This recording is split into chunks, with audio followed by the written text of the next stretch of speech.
താലൂക്കിലെ അടച്ചുപൂട്ടിയ തോട്ടങ്ങൾ തുറക്കുക, ഭൂരഹിതരായ തോട്ടം തൊഴിലാളികൾക്ക് ഭൂമിയും വീടും നൽകുക, തോട്ടം മുറിച്ചുവിറ്റ നടപടി റദ്ദ് ചെയ്യുക, പരുന്തുംപാറ, വാഗമൺ, മദാമക്കുളം ഭൂമി കയ്യേറ്റം ഒഴിപ്പിക്കുക, കയ്യേറിയവർക്കെതിരെ നിയമ നടപടി സ്വീകരിക്കുക തുടങ്ങിയ ആവശ്യങ്ങൾ ഉന്നയിച്ചായിരുന്നു താലൂക്ക് ഓഫീസ് മാർച്ചും പൊതുസമ്മേളനവും നടത്തിയത്. മാർച്ച് CPI ജില്ലാ സെക്രട്ടറി കെ സലിംകുമാർ ഉദ്ഘാടനം ചെയ്തു. ഒഴിപ്പിച്ചുകൊണ്ട് ഭൂമി സർക്കാരിന്റെ അധീനയിലാക്കി കഴിഞ്ഞിരിക്കുകയാണ്.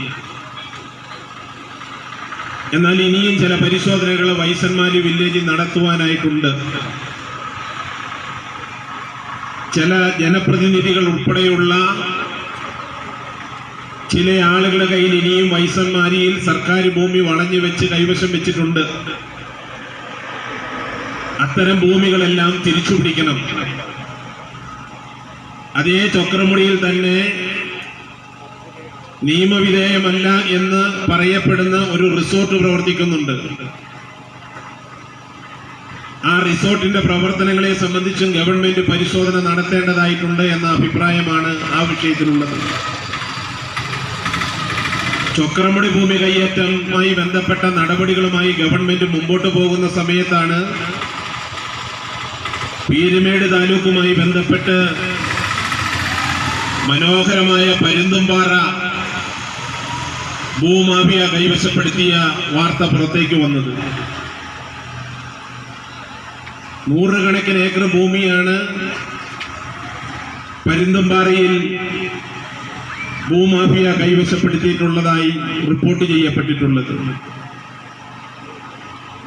ഇവിടെ അന്വേഷണ സംഘത്തിന് നേതൃത്വം കൊടുക്കുന്ന സേതുരാമൻ IPS-ഉം ഇടുക്കി ജില്ലയുടെ മുൻ കളക്ടറായിരുന്ന H ദിനേശനും